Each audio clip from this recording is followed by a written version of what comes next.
Mula sa California, ilang taon po kayo, Ma'am Ellie? 69. Oh, wow! My favorite number! Di mo na itanong, yan talaga yung paborito kong number. 69. Yeah. Kala mo yun hindi lata na 69. Nakala ko mga 40s pa lang si Ma'am Ellie. Wow. Thank you. Ano po, dyan na po kayo sa USA, sa California? Yes, dito na ako naninirahan, mga more than 30 years. More than 30 years. Aha. So, saan po kayo dito sa Pilipinas, ma'am? Ako, originally from Samar. Samar. Ayun. May nagtanong, ma'am, iPhone daw po yung cellphone mo? Yes. Oh, sabi ko na eh. Pag naka-earpod kasi, yun, okay yung audio, iPhone. Oo. Pareho tayo, ma'am, naka-iPhone 17 na ako ngayon. Latest to iPhone 17. Oh, Ay, meron na bang iPhone? Ano po? 16 pa lang, 16. 16 pa lang. Hindi kasi advanced sa akin, ma'am. Sa akin po pinatest ng Apple company yung bago nilang cellphone. Joke lang. Oh, okay. Maswerte kayo. Wow. Ano may paglingkod namin sa iyo ngayon? May gusto po kayong ikwento, karanasan po ninyo at hanggang ngayon, no, na kayo po yung may edad ng 69 years old. Ano pong karanasan? Yeah, anong karanasan saan? Sa pag-ibig o karanasan mo sa buhay mo na hindi mo makakalimutan hanggang ngayong edad mo 69 na. Ay, yung karanasan ko sa buhay is nung andyan ako sa Pilipinas, na-meet ko yung aking naging asawa. Aha. Bali, ano po yon? Di po ba nasa sa Dumaguete? Saan ka po ba, ma'am? Dumaguete, no? Sino? Ikaw? Saan po kayo dito sa Pilipinas? Ay, hindi. Samar. Samar. Okay, sige. Pasensya na, medyo ulianin na eh. Ilang taon po kayo nung nagkaroon po kayo ng asawa dito, ma'am, sa Samar? Hindi ako sa Samar, hindi ko na-meet sa Samar yung naging asawa ko. Ano siya, he was a foreigner. American. Nagtrabaho kasi ako when I was young, nagtrabaho ako sa tailor shop sa Olongapo City. So doon ko siya nakilala. Ilang taon po kayo that time, ma'am? Sa Olongapo? 22. Batang-bata, no? 22 years old. Aha. So, oo. Gaano naman po yung edad nito ni Afam, ni Mr. mo? Ay, ano siya? He was a lot older than me. Malaki. Nung I was 22, I was 28 nung nanganak ako sa anak ko, isa lang ang anak ko. So, at that time, he was almost 50 years old, 49. Okay. Pero nung makilala mo that time, binata naman po ito? Ano siya? Divorce? Biyudo. Biyudo. Ano po yung nagbakasyon lang po doon sa Olongapo that time nung magkakilala kayo? Hindi, ano siya, merchant marine. Okay. Kasi doon po sila nakakuta dati, no? Oo, dumadaong ang barko niya. Dumadaong. Yes. Okay. Sige. So, yun na nga, biyudo na rin. Okay naman. Po, nag-offer siya sa'yo? Dalhin kita sa California? Sasama ka?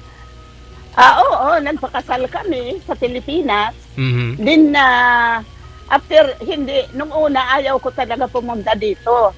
Kasi marami akong mga friends na mga asawa nila, mga Navy. Pumunta sila ng Amerika, but then later on, bumalik ng Pilipinas. Kasi daw, mahirap ang buhay sa Amerika, sabing ganyan. Kailangan magtrabaho ka ng magtrabaho para may pira ka. Yes. Tama po ba? Pinatunayan. Oo. Ay, totoo naman. So, nung una, ayaw ko. Pero nung magre-retire na siya sa trabaho niya, so sabi niya sa akin, hindi na ako magpapabalik-balik dito sa Pilipinas, sabi niya ganyan, anuhin mo na yung papel mo, lakarin mo na. Pero nung nanganak ako sa anak ko, after na ipinanganak ko ang anak ko, pumunta kami sa US Embassy, ini-apply namin siya pagka-American citizen. So ang anak ko is American citizen, BB pa lang. Aha. Okay. So, kung maalala po ninyo, along taon po kayo nag-migrate na punta dyan, ma'am? 1996. Matagal na. Yung anak po ninyo ngayon, nasa 30 plus na rin po yung anak mo, no? 41. 41 na. Nag-iisa lang po yun, lalaki. Oo. Maswerte po itong Amerikanong ito, no, mister mo, ma'am. Siya talaga nakauna, ma'am. Oo. Siya talagang nakabuong, nakabuka. Bandirang Pilipinas ba? Oo. Talaga. Yun na nga po, kasi yun na, nung dyan na po kayo, retired na rin po ito si mister mo. Tapos, yes, pumunta na ako dito, na anong ganyan. Tapos, yun, hindi naman nagtagal, kasi nung nagwo-work siya, dahil kung saan pumupunta ang barko nila all over the world, so siguro pag dumaong ang barko kung saan man, sige ang lasing niya, whatever. So nung later on, after na nag-retire siya, marami na siyang sakit. So bata pa, no? Wala pang 60, retired na siya. Hindi. Siya? 70 siya nung nag-retired. Di namatay siya. Di namatay siya, 76. Okay. So bali, yun na nga, no? Siguro nasanay na rin yung katawan niya na sa trabaho niya, tapos yung mga pinagkakabalahan niya, inom-inom nga, sabi mo, nanibago katawan niya siguro, kaya nagkasakit na, no? Oo. Pero nung nag-retire siya, wala na siyang bisyo. Hindi na siya umiinom. Ayaw na rin kumilos. Gusto niya, nakaupo na lang, nanonood ng TV. Kaya pala, oo. Pero siyempre, at least nakakasama mo. Pero habang nasa bahay siya, ikaw po that time, nagtatrabaho po kayo dyan? Ay, nagtrabaho ako sandali. Pero nung nagkasakit siya, tumigil na ako magtrabaho. Na lang, yung inalagaan ko na lang siya. Kasi may pensyon naman na, no? At saka yung anak mo, yung anak po ninyo that time, nakatapos na rin sa pag-aaral. Saan po nag-aaral? Dito sa Pinas? Nag first year high school sa Pilipinas, din dito siya nagtapos sa Amerika. Ngayon, okay naman after po noon na namatay po si mister po ninyo. Anong pong taon kung maalala po ninyo, ma'am? Namatay? 1996. 1996. Edad po ninyo that time nasa 52. 52. Bata pa, yes. No? Okay. So, nagkaroon pa ho kayo ng nakasamang iba? May nakilala ako, nag-sign up ako sa dating site. So, after 8 years, siyang namatay, may nakilala ako. Okay naman, nung una, but then later on, nagsama kami ng 4 years and a half. Pero nakipaghiwalay din ako kasi masyado siyang, yung hindi siya maligaya pag yung hindi niya ako nakikita.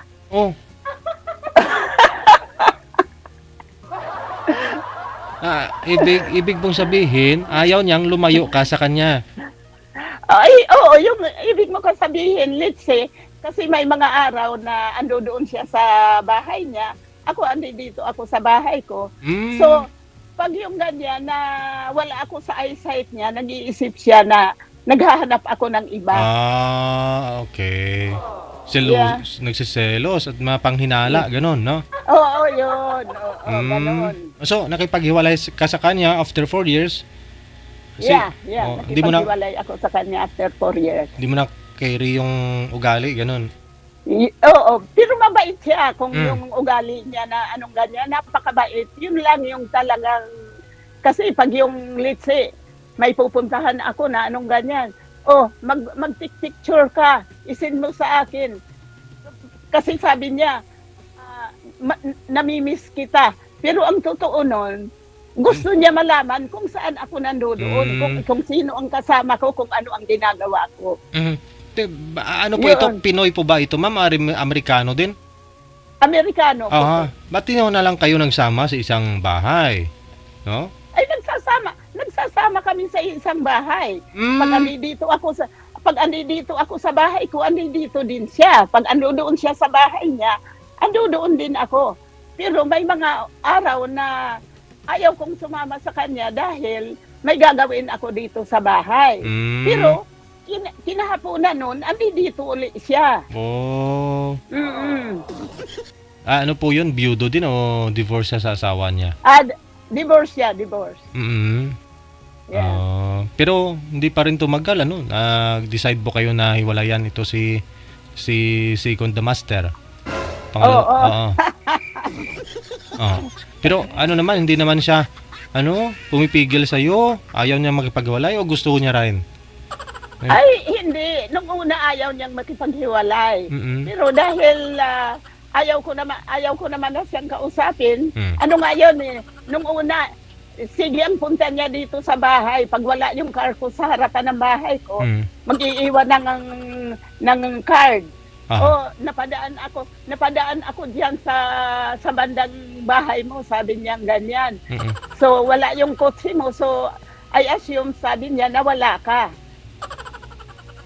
Noon, wala naman siyang kakilala dito na pupuntahan niya, ako lang. So talagang gusto lang niya akong huli-hulihin. Nang anong ganyan niya. Wala naman po kayong ginawang mali o habang nagsasama, kayo ng dalawa may na-entertain ka po pang iba, wala naman ganun. Ay naku, wala. Kasi kung lalaki lang, napakarami dyan lalaki sa mga dating sites. Pero hindi mo naman mapakapagtiwalaan yung mga tao na yan sa dating site na gusto kang makausap, gustong makipagkita sa'yo. Dahil napakarami, hindi mga totoong tao yan. Robot. Yung ibig ko sabihin, sila ay yung mga scammers. Napakarami dito sa Amerika yan. At hindi lang dito sa Amerika. Sa Pinas, marami din. I guess it is all over the world. Yeah. Totoo. Okay. So after po nun sa kanya, ma'am, kay the second Master the second. Ay, marami akong nakikilala, minimit ko sila, pero hindi ko naman sila nagugustuhan. So, pag hindi mo type, hindi ka na makikipag-usap, di ba? Dahil para ano pa at sayahin mo yung panahon mo. Kung hindi mo lang naman type.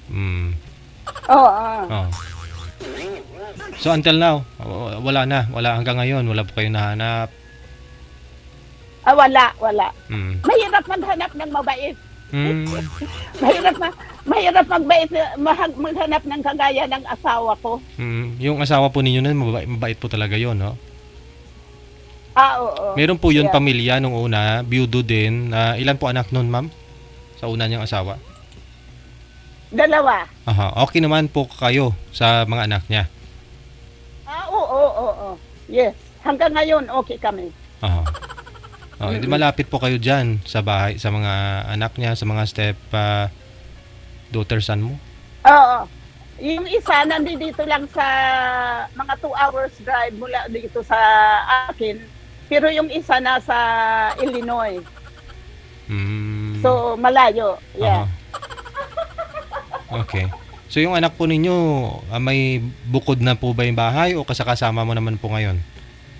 Hindi, dito siya sa akin nakatira. Kasi wala pa rin siyang asawa. Ha? Kasi nga siguro sabihin nun, mama ko nga hindi nag-asawa, ako pa kaya. Pero may anak siya. May okay. naging girlfriend siya, may nagkaanak siya. Yeah. Nasa kanya naman po yung anak niya. Apo mo? Hindi, doon sa nanay. Pero kasama namin pag linggo. Okay. Yeah. So malungkot, no? Alam mo so yan, Yan ang buhay ko. Yung buhay po dyan, nakakalungkot, trabaho, bahay lang, tapos halos walang pakialaman. So tapos kung kayo lang din naman sa bahay ninyo, paano mga ginagawa po ninyo para maabala po ninyo yung sarili ninyo, ma-enjoy po ninyo, ma'am? Ay, busy ako, busy. Marami akong, in the morning, nasa gym ako 2 hours, Wow. mahigit. Wow. Then, marami akong mga kaibigan, lumalabas kami kung saan-saan kami pumupunta. Pero ano po, Yeah. nagtatrabaho pa ho kayo ngayon? Ay, hindi na, magsi-17 na ako next month. Oo. Wow, next month na. Happy birthday. May pension, may pension naman na, no? May pension ka. Kaunti. May pension na rin ikaw kay mister mo, no? Yeah. Pero Nakakaano naman pambayad ng mga bayaran. Okay lang. Pero ayaw po ninyo, wala Yeah. po kayong plano mag for good na dito sa Pilipinas? Mahirap naman sa Pilipinas. Mga pamilya po ninyo Gusto ko. sa probinsya? Yeah. May mga kapatid ako dyan. Yung kuya ko nasa Samar. Yung isa kong kapatid, yung panganay namin, nasa Maravilis, Bataan. Din yung isa nasa San Marcelino. Okay. So, Sambales. Sambales din. Oo. So, umuwi po kayo dito? Yes, last Magbakasyon? year andyan ako. Mm-hmm. Last year nandyan ako, 1 month ako dyan. So, ano pa po yung pinagkakabalahan mo ngayon, ma'am? Enjoy na lang, no? Kasi bagay, may 70 na po kayo. Kailangan talaga. Ano na ho yan? Bonus na kumbaga. Palakpakan natin yung mga gantong edad na mga magulang natin. Yeah. Marami akong kaibigan. Naghahay kami. Naakyat namin yung mga hills dito sa California. Naghahay kami sometimes 3 hours. Nag-high heels? Nag-hike. Hike. Okay. Kaya pa. Umaakyat sa mga hills. Kaya pa, ma'am? Yes. Opo. Of course. Yeah. Ako nga, hinihingal nga ako umakyat sa bukid. 2 bukid lang inakyat ko, nahingal na ako.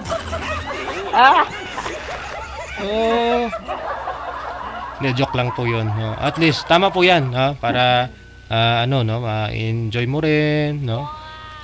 Yung araw-araw. Sayang kung imimiss mo yung isang araw na hindi ka masaya. Ay, oo. At saka ayaw ko yung nandito lang ako sa bahay. Marami akong ginagawa. May mga garden ako. Marami akong mga tanim na mga ano ba? Hindi naman mga vegetables. Mga succulents. Yung buong frontier ng bahay ko, puno ng succulent yan. Iba-ibang klase. Yeah. Ano po yun? Bulaklak ang mga bulaklak na mga ornament, yanon siya. Yung mga succulent, iba-ibang klaseng halaman yung iba mga dahon lang. So pag yung na-expose sila sa araw, nag-iiba ang kulay nila. Sa halip sa tama. halip na gray nagiging pula, nagiging yellow, Yes. kung kaya very colorful, maganda. Yung mga white, yung green, pero nagpuputi siya, no? Nakita din ako niyan. Okay. Okay. So ngayon po naghahanap ako kayo ng sa edad po ninyo, 70 years old. Naghahanap po kayo ng ng mga kasama. Oo, kung mayroon, bakit hindi? Oo, siyempre, nasanay po kayo na Amerikano, no?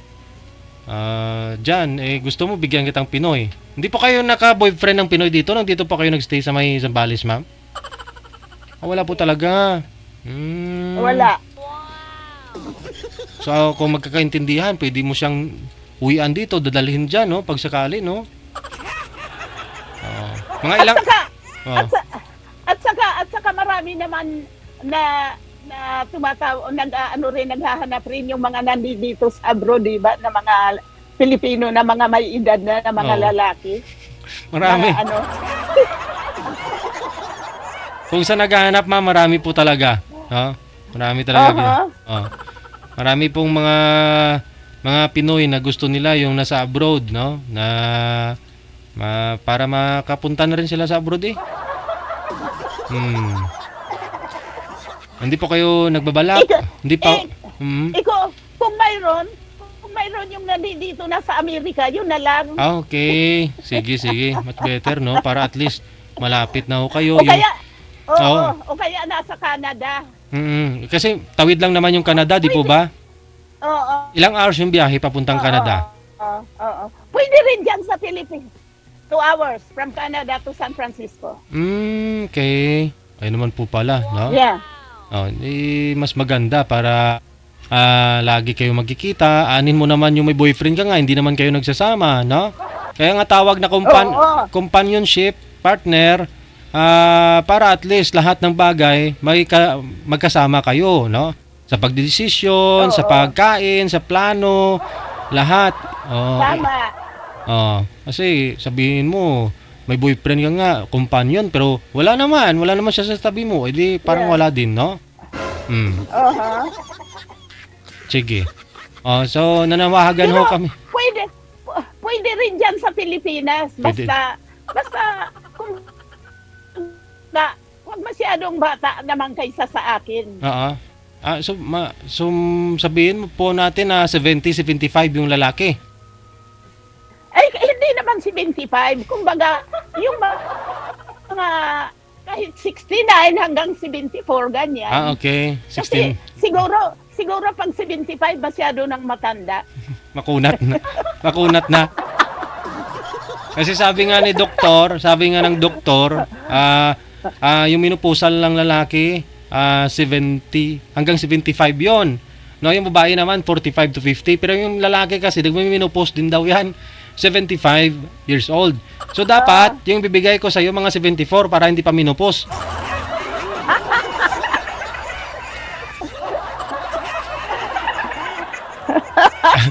Okay, sige. Mamaya po ma'am ha, baka meron po dyan. Tatawagan po namin kayo, pero kung wala man po, pwede po niyo i-keep open yung messenger, yung linya mo, no? Pero kung wala man, alas 11 pa na po dyan, matulog ka po muna. Oo. Sige, matutulog na nga sana ako eh. Ginising lang ako nung kasama mo dyan na nandiyan ka na daw. Kaya... Sige. Mama, ano po pangalan ulit? Si Ellie. Okay, mula sa may California. At maraming salamat sa pag-share ng Love Lines. Thank you so much. Digital Love Lines. Thank you. Okay, sige. Shout out sa lahat. Bye-bye. Shout out. Bye-bye. Yeah, I love you.